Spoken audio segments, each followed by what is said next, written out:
Bienvenidos a Editor's Choice, Latin American Perspectives Book Conversations.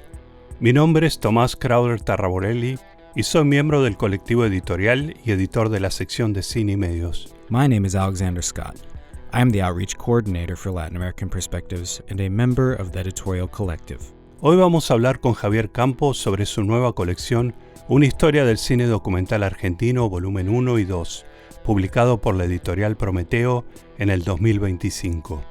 Javier Campo es investigador del CONICET, especializado en cine documental. Entre sus libros se encuentran Jorge Prelorán, cineasta de las culturas populares argentinas, del 2020, Revolución y Democracia, el cine documental argentino del exilio, 2017, Cine documental argentino, entre el arte, la cultura y la política, 2012, entre otros. Asimismo, es el editor de Una historia del cine documental argentino, 2025, y de A Trail of Fire for Political Cinema, The Hour of the Furnaces 50 Years Later, 2018.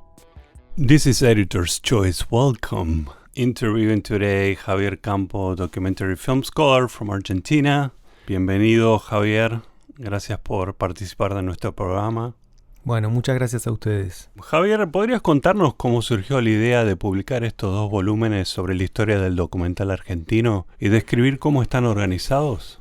Bueno, surgió del proyecto de investigación que dirijo. Contaba con financiamiento de agencia, que es parte del Ministerio de Ciencia de la Argentina. Cuando fue dado el subsidio, ahora ya el Ministerio de Ciencia no existe más, es una secretaría bajo este nuevo gobierno.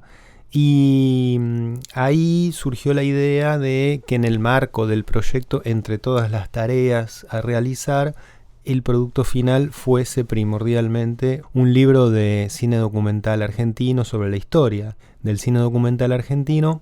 Y bueno, por la cantidad de documentales que se fueron acumulando, la editorial, que es Prometeo, decidió hacerlo en 2 volúmenes, editarlo en 2 volúmenes, porque en total son un poco más de 700 páginas.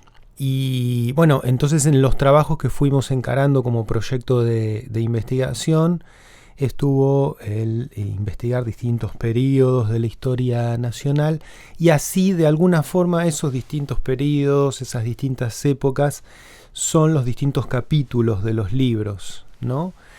Están organizadas según momentos histórico-políticos, hitos histórico-políticos importantes, y también momentos culturales, artísticos, cinematográficos importantes.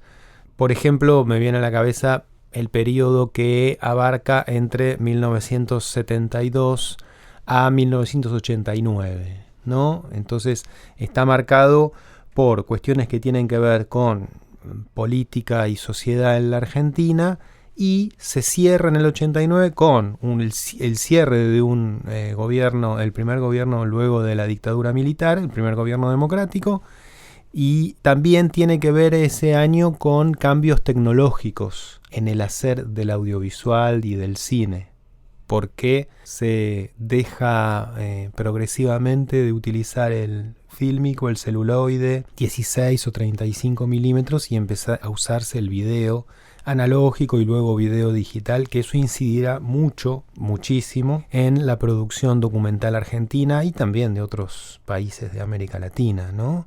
Por la cantidad de films que de repente están realizándose, se abaratan costos, se elimina un proceso que era bastante engorroso y caro, era el de revelado también del material fílmico. La edición se simplifica, se utilizan computadoras personales para la edición de films. Entonces, de alguna manera, el libro está representando distintos momentos políticos y sociales de la Argentina, pero al mismo tiempo se cruza con otra variable, que es la variable tecnológica y cultural argentina. Para nosotros siempre fue muy importante considerar los cambios tecnológicos en el hacer audiovisual como muy relevantes para los distintos momentos de la producción documental en la Argentina, No me quiero aventurar, pero probablemente uno pueda pensar que para otros países de América Latina puede también ser una forma de trabajo válida, interesante y que pueda arrojar buenos resultados también, ¿no? A nosotros sí, efectivamente nos fue muy bien, entiendo, con esa búsqueda y esta explosión de documentales de los últimos 30 años aproximadamente se refleja en la partición de los dos libros, porque uno llega desde los inicios del cine hasta 1989, que son 80 años al menos, y el otro comienza en 1990 hasta la actualidad, ¿no? Y abarca, en este caso, 34, 35 años, ¿no? Eso es porque la cantidad de films realizados por año desde la década del 90 hasta la actualidad ha sido muy superior a la posibilidad que daba el fílmico en años anteriores. ¿Y por qué ahora? ¿Por qué publicar el libro en este momento específico? ¿Qué te llevó a decidir y dar ese paso? Un libro tan grande, 2 volúmenes, muchos autores. Bueno, muchos me dijeron que estaba loco, incluso insinuaron recluirme en algún hospicio psiquiátrico, sobre todo por el momento político que está atravesando mi país, la Argentina. Es una apuesta porque lanzar un libro sobre documental, que bueno, bien saben ustedes o lo intuyen, el documental está muy asociado a los conflictos políticos en cada uno de los momentos históricos. Y bueno, en este momento entiendo que para hacer una revisión integral de nuestra historia, de nuestra memoria como pueblo, es interesante poder acometer la tarea de revisar los films por distintos investigadores, porque hay textos de 85 investigadores que están en la Argentina o están desde el exterior analizando los films argentinos, porque bueno, eso funciona también como una memoria social, ¿no? Entiendo que en muchos casos la lectura de las reseñas de los films favorece el visionado de los films, que los lectores vayan luego a buscar esos films para verlos, ¿no? Y bueno, entonces publicar estos 2 libros en 2025 también es una apuesta por repensar nuestra historia, nuestra memoria desde este presente particular, que es muy complejo ver cómo seguirá la industria de la producción documental en la Argentina, dado que hay muy pocas vías de producción y de financiamiento en este momento. ¿Y cuáles fueron algunas de las lecciones que aprendiste al haber publicado estos 2 volúmenes? En principio, que no se puede hablar de la historia del cine documental en la Argentina, ¿no? Tenemos que hablar de una historia, y ese es el título de ambos volúmenes, ¿no? Una historia posible. Que bueno, ojalá vengan más historias, se publiquen más historias en el futuro.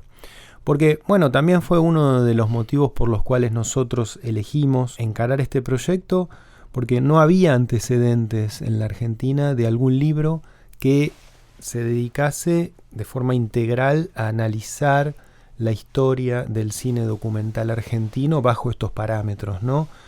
Revisando más de 300 documentales. Otra cosa que aprendimos es que en este proceso no se puede hablar de cine documental argentino si no se piensa de forma federal, incluyendo toda la producción del país. Porque bueno, ese fue uno de los criterios de selección de los films. No incluir solamente los films premiados en festivales, sino también los que tuvieron una baja circulación. No incluir solo los films realizados desde Buenos Aires, desde la capital, sino también pensar en aquellos realizados a lo largo del país en distintos momentos históricos. Y allí, si vamos a los distintos hitos del documental en la Argentina, yéndonos atrás en el tiempo, a la década del 60, por ejemplo, cuando uno habla de los orígenes de un documental más independiente, más políticamente comprometido en la Argentina, se tiene que ir a los films de la Escuela Documental de Santa Fe, irse también a las experimentaciones formales y etnográficas que encaró Jorge Prelorán en la Universidad Nacional de Tucumán, algunas producciones realizadas en el noreste de la Argentina, en Chaco principalmente, es decir, hasta ahora no he mencionado a Buenos Aires. Bueno, eso nos indica que el cine documental argentino tiene que ser analizado desde una visión federal o nada.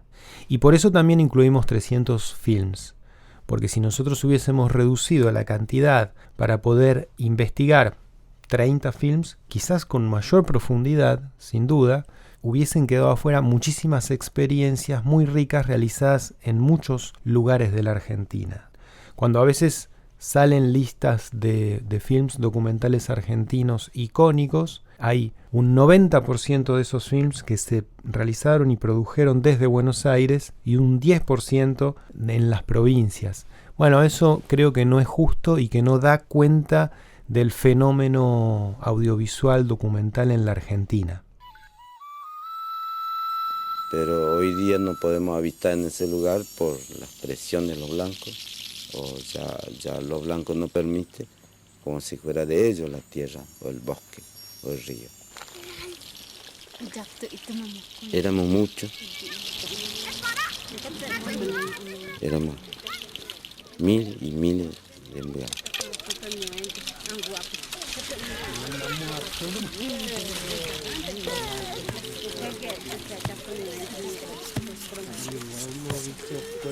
Hoy quedamos muy poco. Emisiones estamos quedando solamente 4.000 y poquito. 11 de la mañana, 6 minutos en todo el país y te escuchamos.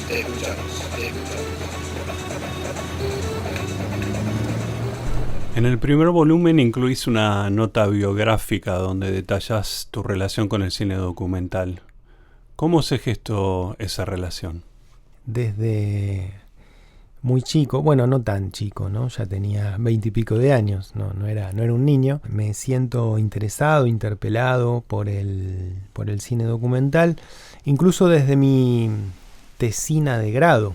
Desde mi trabajo final de la carrera de grado en comunicación, empecé a trabajar analizando films documentales. Los proyectos de investigación en los que participé iban en ese sentido, con María Graciela Rodríguez, con Ana Laura Luznich, Pablo Piedras. Y luego ya cuando tuve la posibilidad de generar mis propios proyectos de investigación, individuales o grupales, también siempre pensé en el cine documental latinoamericano y particularmente argentino. Yo entiendo que analizar el cine documental implica algo especial en cuanto al vínculo de lo social, de lo real, de la política, ¿no? Y de las artes y de la cultura también, con las imágenes y los sonidos. A mí me parece que hay una conexión especial entre las formas que han ido adoptando el documental, con grandes diferencias estéticas, ¿no? Porque tenemos un amplio abanico de experimentaciones en el mundo del documental y bueno, eso de alguna manera fue repercutiendo en mi manera de analizar y de investigar. Me siento muy interpelado por el documental. Honestamente les digo que realmente no pensé nunca en cambiar de objeto de estudio primordial. También he investigado sobre el tango en la Argentina, pero siempre de manera más lateral, como un side project, ¿no? No pensando que ese era, bueno, un tema al que iba a saltar, dejando atrás el cine documental. Bueno, también a partir de la creación de la revista Cine Documental, me sentí, bueno, muy bien dirigiéndola por alrededor de 10 años y, bueno, de alguna forma lo van conociendo a uno como el chico que investiga cine documental, ¿no? Ya no tan chico, ¿no? Lamentablemente.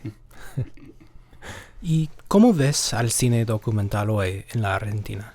La producción de cine documental en la Argentina está, en primer lugar, pasando por uno de sus momentos más difíciles, porque el Instituto Nacional de Cine, que es el INCA, ha paralizado todas las formas de financiamiento que tenían los films documentales. Y como ustedes saben bien, los films documentales, para producirse, cuando estamos hablando de films documentales que requieren financiamiento por sus formas de producción, por la necesidad de viajar, editar, ¿no? Que tienen sus directores, requieren de algún tipo de organismos que no estén pensando en la parte lucrativa del proyecto. Porque de hecho no lo son, ¿no? Estamos hablando de films que hablan de nuestras culturas, de nuestras artes, y que no, su concepción artística no va por el lado de la generación de dividendos, de lucrar y poder llegar a una gran cantidad de público que vaya a pagar una entrada para ver esos films, ¿no? Estamos hablando de otras búsquedas que tienen. Al retirarse el Inca, ¿qué otras opciones tienen nuestros documentalistas? Bueno, se van haciendo cada vez más estrechas. El Instituto de Cine tenía un programa que era muy bueno, que era el Raimundo Gleiser, un programa que incluía tutorías, que incluía el desarrollo de proyectos y el financiamiento para realizar documentales. Al mismo tiempo, el Instituto de Cine favorecía la divulgación, la circulación de los films en sus salas de cine distribuidas en toda la Argentina, en su web para ver en streaming, en una plataforma y en un canal de televisión por cable. Hoy día, tanto esa plataforma como el canal de cable están pasando películas realizadas desde hace 2 años hacia atrás en el tiempo, ¿no? O sea, a las nuevas producciones les está costando mucho la llegada. Y los proyectos que todavía no se han terminado están demorándose y están los realizadores tratando de buscar canales alternativos para financiar esos films. Por eso este particularmente es un momento de transición. En la introducción del último capítulo del libro, que es desde 2010 hasta la actualidad, con Agustina Bertone decimos algo así como que estamos en un momento en el cual no podemos leer qué va a estar sucediendo. Lo que sí podemos decir es que entendemos que se terminó una época. Se terminó una época de producción audiovisual que quizás había empezado en los años posteriores al 2001, a la crisis del 2001, a partir del 2003, 2004, ¿no? El auge de la producción. Y en este momento probablemente estemos pasando aquello que pasaron los realizadores hace 20 años, ¿no? Como un déjà vu. Porque tal vez uno puede decir que hay una especie de campaña en contra de, ¿no? Este tipo de producciones o expresiones artísticas por parte del gobierno. Los han elegido como objetivo en su batalla cultural, ¿no? Claro, porque para el gobierno de Milei la cultura y el arte son entretenimiento. Y si son entretenimiento, el entretenimiento se le deja a las grandes empresas de entretenimiento, ¿no? Que hacen producciones en gran escala y que en realidad siguen los mismos modelos y parámetros que siguen en distintos lugares del mundo, ¿no? Entonces, si la cultura y el arte es eso para un gobierno, este otro tipo de producciones que tiene que ver con un documental que analiza la vida de un artesano que vive en un pueblo pequeño de Catamarca, ¿no? En el interior de la Argentina, alejado de las grandes ciudades, no es un producto de entretenimiento como lo puede llegar a ser un film sobre superhéroes, ¿no? Entonces, claro, es natural que para un gobierno que tiene este tipo de ideología, la producción de cine documental no sea algo a lo cual haya que apuntar, ¿no? Hay 2 citas en tu libro que me parecieron reveladoras, una tuya y una de Michael Chana, ¿no? El teórico. La tuya dice: casi 80 años después sigue siendo considerada viable y necesaria la articulación de los propósitos del documental con los de la sociedad. Por su parte, Chanan sostiene que el documental desempeña una función social de valor incalculable en un espacio público degradado y manipulado por el impulso antidemocrático que gobierna los medios de comunicación de masas. ¿Podrías desarrollar y profundizar un poco más estas cuestiones para nuestros oyentes? Bueno, yo elegí la frase de Chanan y puse eso también, porque a veces no hay que perder de vista que gran parte de la producción documental, me arriesgo a decir al menos de América Latina en su conjunto, no solo Argentina, tiene que ver con cuestiones sociales, ¿no? Tiene que ver con problemáticas, con formas de encontrar solución o no, o simplemente reflexionar sobre cuestiones sociales contemporáneas o de historia reciente también, ¿no? A ver, ¿qué quiere decir esto? ¿Quiere decir una homogeneización de estética? No quiere decir eso, porque tenemos distintas variantes estéticas implicadas en el desarrollo de estas cuestiones problemáticas que tienen que ver con lo social, con las sociedades. Digo esto, que es necesario a veces no perder de vista eso, porque se han divulgado en algún momento ciertos discursos antipolítica, ¿no? Contra la posibilidad de que un documental esté trabajando este tipo de cuestiones y dejando de lado en buena medida esto que como historiador del cine no tengo que dejar pasar, en la que tengo que focalizarme. Desde ya que también hay búsquedas mucho más experimentales en el ámbito del documental también, que están levemente vinculadas con problemáticas sociales, pero que no es lo principal eso. Sin duda que lo tengo en cuenta ese tema. Pero hablar de problemáticas sociales, ¿no? De la búsqueda de soluciones o de la focalización sobre conflictos sociales, no quiere decir necesariamente cine militante. Porque el modelo del cine documental latinoamericano, históricamente, desde América Latina y desde afuera de América Latina, ha sido visto como el modelo del cine militante. La Hora de los Hornos, La Batalla de Chile, las películas de Santiago Álvarez, ¿no? Y en buena medida esa visión, bueno, es cierta. Lo que pasa es que esa visión a veces nos ha ocultado todo lo demás que se produjo también. Y no hay que perder de vista el otro tipo de producciones que también hemos tenido en América Latina, pero lo que sí no deberíamos hacer es pasarnos de rosca y creer que la historia del cine documental argentino, como es en el caso de este libro, tiene que dejar de lado ese tipo de producciones de función social. Lo que dice Chanan es palpable, o sea, cuando uno habla con los documentalistas, en general suelen decirte que hay una búsqueda de reflejar, de traer a la memoria, ¿no? Y retrabajar cuestiones que tienen que ver con la política y con la sociedad en la Argentina.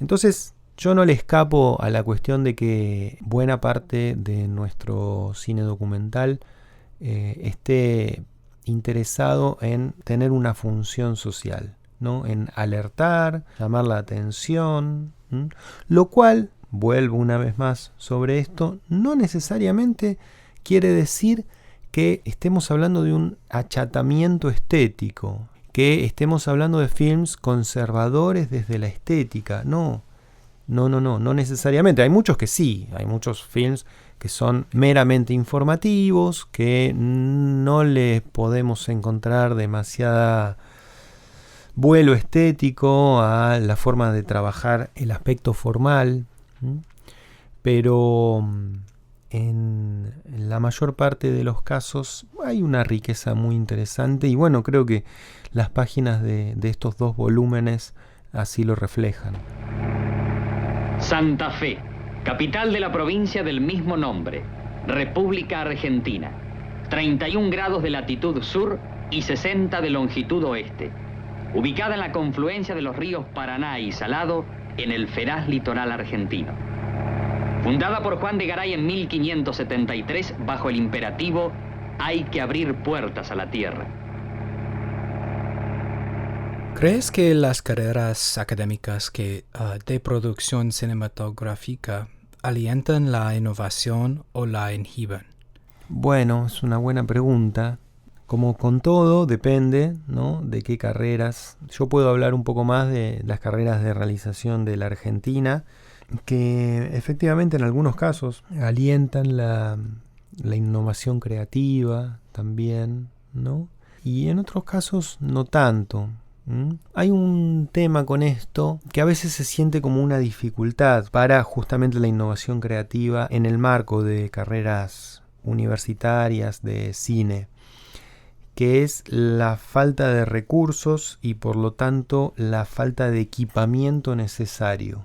Pero sin embargo, muchos docentes te pueden llegar a decir que eso no es algo tan importante cuando uno busca la innovación estética, que con pocos recursos se pueden hacer cosas muy interesantes.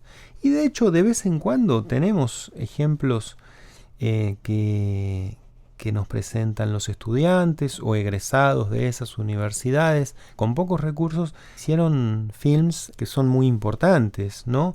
De hecho, estos volúmenes de la historia del documental en la Argentina no hubiesen sido posibles sin muchos de los films producidos en las universidades nacionales en la Argentina. Porque bueno, ese también es otro criterio de selección de los films. Creo yo que al menos un 20 o 25% de los films que están en ambos volúmenes, digamos alrededor de 60 o 70 films de los que estamos reseñando, fueron producidos por universidades nacionales, que en muchos casos tienen sus sectores de producción audiovisual, con bajos recursos, con poco equipamiento, pero aún hoy los tienen, ¿no? Y a mí me parece muy importante eso, que las universidades tengan esos espacios para que sus estudiantes y egresados puedan dedicarse a la realización audiovisual en el marco de las universidades. Entonces, volviendo a tu pregunta, yo creo que más que sí que no. Es más que sí mi respuesta.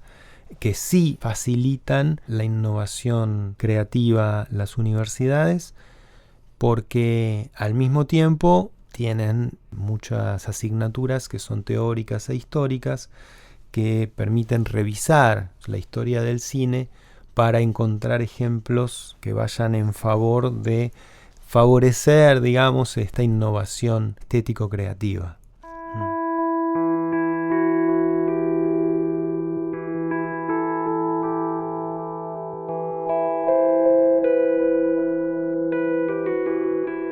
Hoy estaremos hablando con Javier sobre su nueva colección, Una historia del cine documental argentino. No olvides suscribirse a nuestro podcast en Spotify, Apple Podcasts, YouTube o en su aplicación preferida.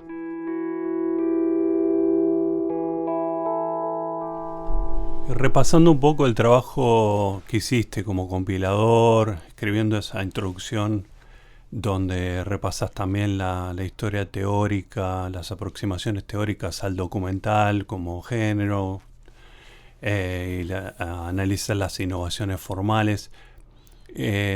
Pensando en todas esas reseñas, ¿cuáles crees que son las películas claves para ver dentro de la historia del cine documental argentino? Muchas de ellas que probablemente estén en línea y que son relativamente de fácil acceso, ¿no? ¿Cuáles son esas películas claves?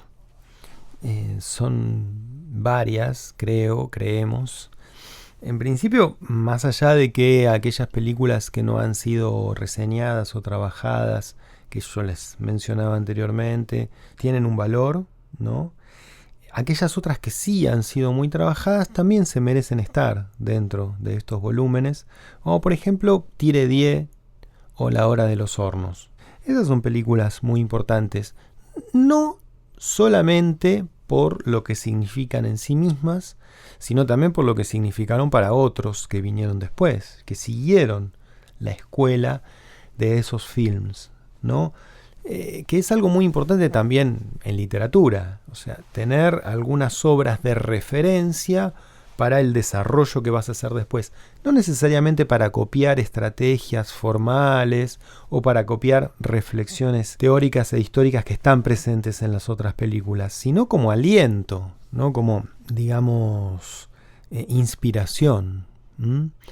Y bueno, viniendo más acá en el tiempo, a mí siempre me resultaron muy interesantes por lo que significan en cuanto a experimentación estética las películas realizadas en el exilio argentino, realizada en México, ¿no? Por el Negro Ríos, por ejemplo, realizada en Cuba por Jorge Giannoni, realizadas en Francia e Italia por Jorge Cedrón, ¿no?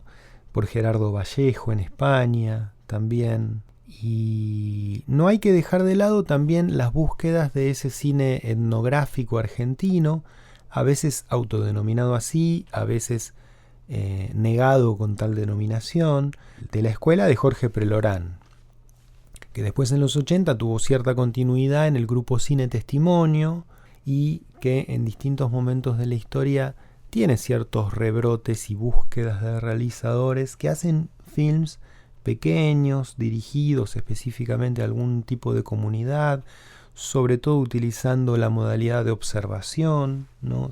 Pero Lorán estaba en Los Ángeles, ¿no? Vivió un tiempo en Los Ángeles, hizo mucho de su trabajo acá, cerquita en Los Ángeles, cerca de las oficinas de Latin American Perspective. Sí, él vivía en Culver City y ahí murió en 2009. Yo creo que vivió gran parte de su vida en LA porque estudió en Berkeley, estudió cine.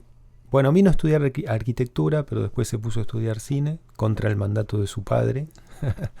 Y iba esporádicamente a la Argentina, pero ya a partir de la década del 70 se estableció aquí. Y bueno, él hizo más de 60 films documentales. Es el realizador que más ha hecho, ¿no? Imposible dejarlo afuera de un libro sobre historia del documental argentino, ¿no? Porque más allá de su lugar de trabajo y de producción, él hizo todos sus films en la Argentina, sobre la Argentina, o al menos capturó las imágenes en la Argentina y luego las editó en el extranjero, pero para el caso es lo mismo. Son films argentinos los de Prelorán, porque gran parte tienen el auspicio del Fondo Nacional de las Artes, de la Universidad de Tucumán, de la de Córdoba, ¿no? Del CONICET también, ¿no? Y bueno, con respecto a lo que me preguntabas sobre los hitos, en años más recientes tenés al menos dos corrientes muy interesantes de realización audiovisual, documental en la Argentina, que son los films de hijos de desaparecidos, Los Rubios, M, Papá Iván, y también los films de observación, ¿no? Los films documentales de observación que recuperan ciertas enseñanzas del cine directo norteamericano, como por ejemplo los films de Jorge Colás, ¿no? Como Parador Retiro, o bueno, las experimentaciones sobre todo producidas por la productora Cine Ojo, de Guarini y Céspedes, que de alguna manera trazó las búsquedas de muchos realizadores a comienzos del siglo XXI. Si vos me preguntás por los últimos 3 años en la producción audiovisual en la Argentina, después de la pandemia, por ejemplo, tenemos mucha diversidad. Tenemos films de observación, de testimoniales, con entrevistas, films de archivo. Están apareciendo cada vez más films que hacen un trabajo más, algunos más experimental, otros no tanto, de el uso del material de archivo, que sigue apareciendo material de archivo. Y a veces, para justificar la realización de un film, se suele apelar a que, bueno, recuperamos un material de archivo muy importante. Y bueno, en muchos casos así lo valen esos nuevos films, con nuevas aproximaciones estéticas también, porque bueno, entiendo que las cuestiones de archivo hoy día están sobre la mesa, ¿no? A veces las olvidamos un poco por otras urgencias, ¿no? Como las que les decía recién, de las búsquedas de financiamiento para hacer documentales, pero no deberíamos dejar de lado la búsqueda de financiamiento o el pedido para que el Estado argentino se haga cargo de su archivo audiovisual, ¿no? De su memoria audiovisual, algo que por lo que siempre batallamos, pero que hasta el momento no ha tenido buen resultado esa búsqueda, ¿no? O no el resultado que merecía.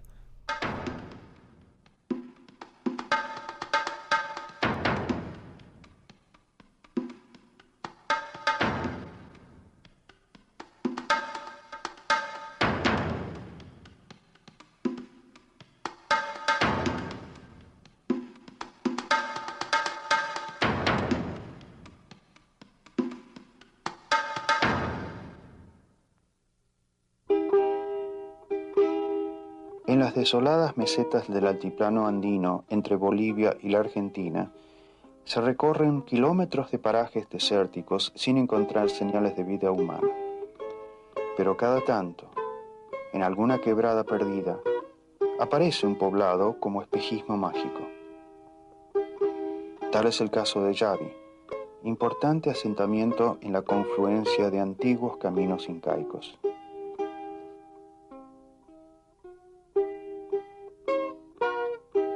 Belay, qué lindo se ve la puna desde aquí. Hace 4 días que ando viajando tras mis burritos. ¿Consideras que el streaming y el acceso en línea a centenares de documentales han enriquecido la relación del espectador con el género? Por ejemplo, los nuevos formatos como las series documentales o las series que se nutren de las estrategias del documental. Sí, absolutamente, porque nosotros tuvimos otra de las premisas en la selección de los films, ha sido no necesariamente trabajar con films de estreno en salas comerciales y no necesariamente también, por otra parte, no trabajar solo con films monocanal, digamos. Es decir, ¿qué tengo que decir sobre esto? Que incluimos series documentales también, que en los últimos años se desarrollaron, pero también algunas series documentales o programas de televisión, seriados, que eran documentales en otros momentos de la historia.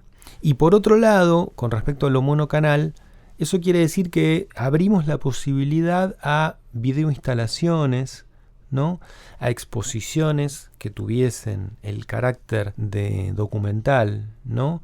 Y entonces ahí incluimos, sobre todo de años recientes, producciones que no se presentaron en festivales, no se pasaron por televisión y no eran de salas de cine, sino videoinstalaciones, ¿no? Ese es un fenómeno que está produciéndose en la Argentina. A veces un artista o un realizador audiovisual elige en una sala de museo, en una galería o en algún otro espacio, hacer múltiples proyecciones, ¿no? Interactivas, performativas en muchos casos, que nos hacen pensar en otro acercamiento al fenómeno documental. Ahora, volviendo a lo que me decías con respecto a las plataformas, es muy importante la difusión por plataformas de los contenidos documentales en este momento. Lo que yo encuentro es que en general hay un amesetamiento, achatamiento, un despojo de diferencias estéticas, digamos, entre los distintos films realizados para plataformas. Es como que se presenta un modelo Netflix, modelo Disney o modelo la plataforma que sea, y se sigue ese modelo. Si se sale un poco del modelo estético formal que debería tener, que incluso está pautado con minutos y segundos, ¿no? En tal minuto tiene que tener un cambio de tuerca, en otro momento tiene que ponerse una especie de sección más emotiva y en otro momento más eufórica, ¿no? Y el problema con eso es que los realizadores pierden autonomía y, bueno, entran dentro del modelo de la plataforma. A veces lo que quieren contar es contado y bueno, negocian necesariamente eso y los productos son aceptables, ¿no? Lo que yo digo es que es muy difícil encontrar nuevas aproximaciones al fenómeno del documental si hay un modelo tan cerrado y acotado de variantes estéticas, ¿no? ¿Y no hay plataformas nacionales que puedan abrir un camino más innovador? Bueno, está Cinear, que es la del Instituto de Cine. Lo que pasa es que en este momento, al no estar produciéndose documentales nacionales fomentados por el instituto, ahí podemos encontrar distintas variantes en ese sentido, pero de hace algunos años, no de lo que está sucediendo contemporáneamente. Y bueno, y ese es un problema para los films que efectivamente pueden terminarse hoy día. La única salida posible que están encontrando es por festivales. Se exhiben en festivales y después ¿qué? Después de los festivales ¿qué? ¿Cuánta gente ve los films en salas de festival? Si después no se ponen a disposición en salas de cine tradicionales o en salas de museo, por ejemplo. O museos, sí. O en plataformas. Bueno, es un problema. El problema de la distribución siempre ha sido un problema, pero hoy día se ha recalentado como problema.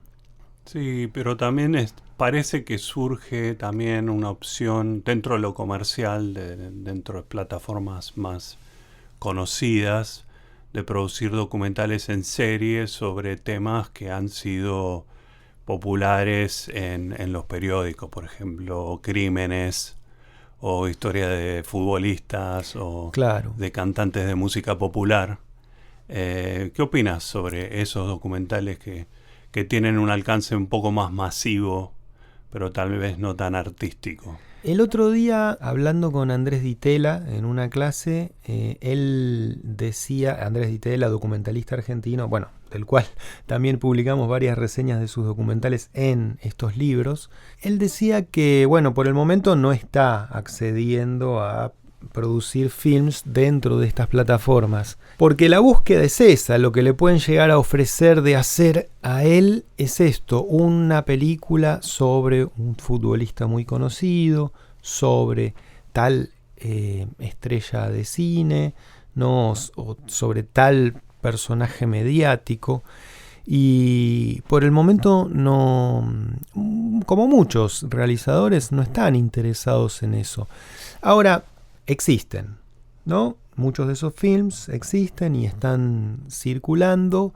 En muchos casos nos presentan facetas distintas de esos personajes y entiendo que por ese lado pueden ser interesantes para ver, ¿no? Lo cual no implica que en muchos casos haya cierta búsqueda ficcionalizada y forzada de los conflictos en las vidas de determinada persona, de los problemas, ¿no? Y eso es propio de una estructura de film de ficción también, ¿no? Esa búsqueda del drama, ¿no?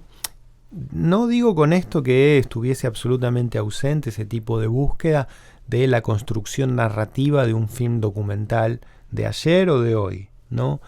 Lo que digo es que a veces la gente no se da bien cuenta de las diferencias entre un film documental y un film de ficción cuando entra a una plataforma.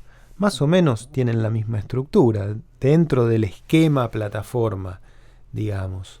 Entonces, bueno, yo creo que hay que ver todo, incluso esos materiales, pero de alguna manera advertido de ese tipo de estrategias. Y eso es lo que también nos gusta a nosotros hacer en cuanto a investigadores. Si tuvieras el dinero para financiar un documental sobre un tema en particular, ¿cuál sería? Bueno, a mí, a muchos realizadores también, ¿no? Les ha resultado siempre interesante indagar en las formas de vida en parajes aislados de las grandes ciudades, ¿no? Probablemente, si tuviese la posibilidad, trataría de fomentar la realización de films sobre comunidades, sobre, bueno, algo que es un misterio para buena parte de la humanidad. ¿Cómo hace una persona para vivir en un lugar naturalmente hostil a la vida de los seres humanos? Hostil en el sentido de temperaturas extremas, sean altas temperaturas o bajas temperaturas, un lugar muy difícil de vivir porque está muy alejado de centros urbanos de los cuales aprovisionarse de medicamentos, de alimentos o de otros productos necesarios para la vida. Entonces, bueno, a mí siempre, me llamó la atención qué estrategias se encuentran para vivir en ese tipo de espacios hostiles, ¿no? Hostiles, entre comillas, para la vida de los seres humanos. Quizás en una de esas trataría de fomentar ese tipo de films, que incluso son difíciles de hacer para los realizadores, porque los realizadores tienen que trasladarse y tienen que aguantarse, convivir en esas situaciones extremas con esos personajes para hacer ese tipo de films también, ¿no? ¿Y algún evento político y social que crees no haya sido registrado con suficiente atención o profundidad? Viste que en todas las sociedades, culturas, siempre hay algo del que no se habla o no se registra o no se documenta, y después, 30, 40 años después, aparece el film definitivo sobre este evento. Sí. ¿Hay algo en la historia argentina que no se haya registrado? Por ejemplo, el peronismo sí ha sido registrado con cierta profundidad, pero otro proceso político, evento histórico, social. Sí, el peronismo sí, pero no tanto el sindicalismo.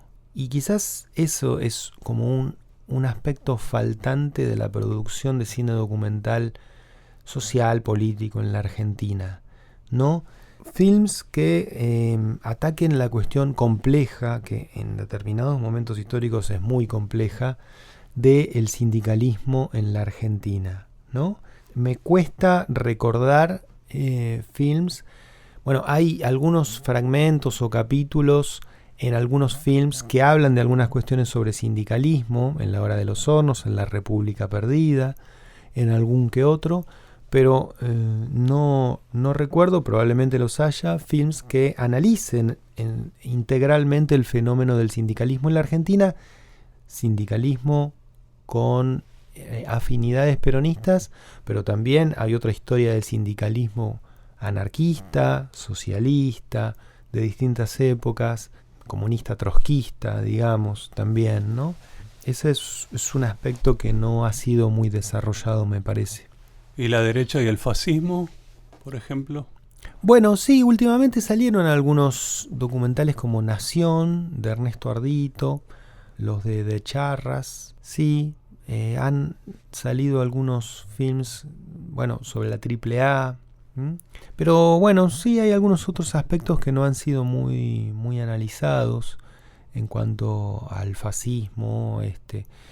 Quizás se pueda cruzar con cuestiones del presente y de fascistas que hoy todavía andan caminando por la calle en Buenos Aires, ¿no?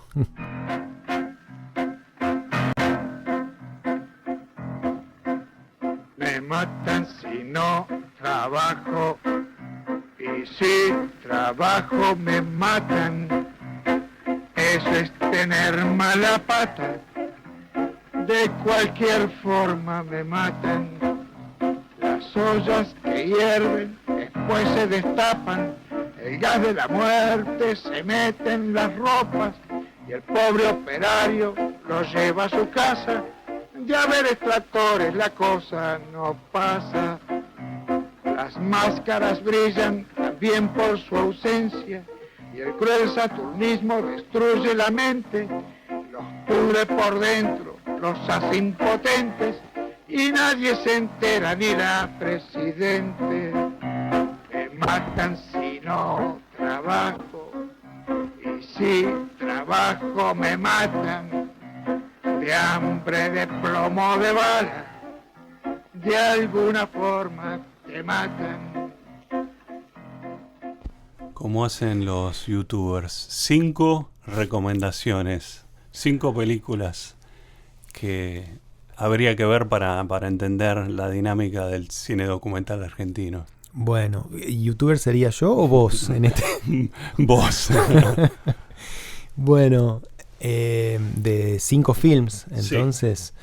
Bueno, por ahí se puede plantear uno de cada época, ¿no? Habría que considerar alguno de la época silente, porque uno piensa el documental y a veces habla desde la década del 60 hasta la actualidad, ¿no? Pero bueno, también hubo previo silente y también sonoro de la década del 30, del 40, de los 50, ¿no?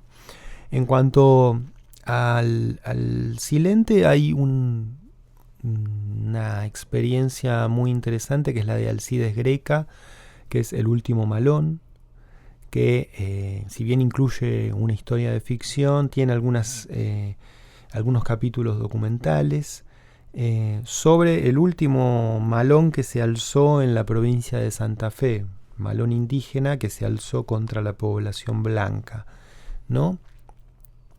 Es de 1918. Está en YouTube, está disponible.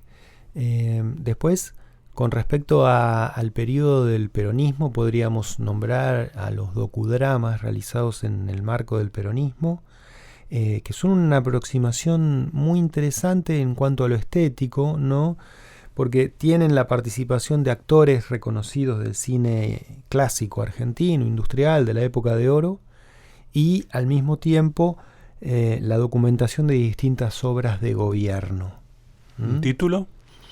Y Cuando la Plata se hizo Argentina, por ejemplo. Tenés algunos turísticos realizados en Bariloche, en Mar del Plata, ¿no? En Iguazú.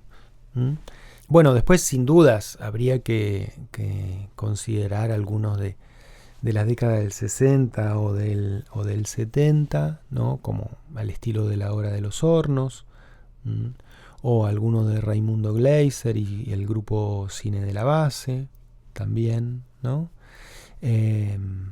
Después, yendo un poquito más en el tiempo, en la década del 80 se dieron interesantes exploraciones y desarrollos que van a traer estética formalmente hasta la actualidad, ¿no? Porque aparecen documentales feministas a fines de los 80 con el grupo Cine Testimonio Mujer, aparece el ecologismo con Juan Schroeder, o sea, es un momento en el que se está produciendo no solamente un documental social, ¿no? De revisión de la historia argentina como La República Perdida, sino también este otro tipo de aproximaciones, como también las de Cine Testimonio que les decía antes, que sobre todo en los documentales de Tristan Bauer hacen etnobiografías al estilo de Prelorán. ¿Documental feminista como los de María Luisa Bemberg, por ejemplo? María Luisa Bemberg, claro, pero ella lo hizo antes, en la década del 70. Son los cortos documentales de María Luisa Bemberg como Juguetes, ¿no?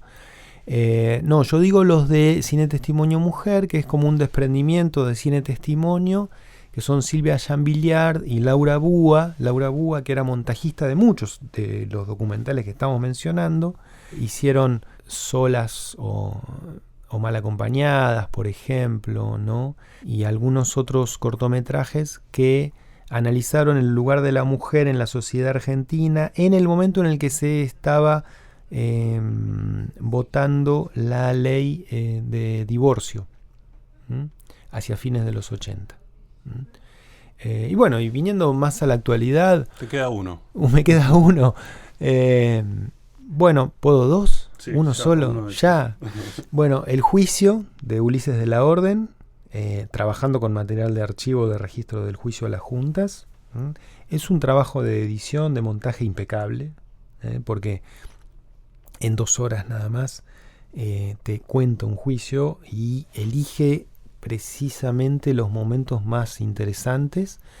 Y por otro lado también Fuck You, El Último Show, bueno, otro que usa material de archivo, que es sobre el último show de Sumo, la banda de Luca Prodan, hecho por José Luis García y estrenado el año pasado también. Y el juicio es de 2023 también, o sea, son bien recientes ambos. Dentro del espectro del trabajo con material de archivo se están produciendo cosas muy interesantes, experimentales también, ¿sí? Gracias, Javier. Bueno, muchas gracias. Ha sido un placer dialogar con ustedes.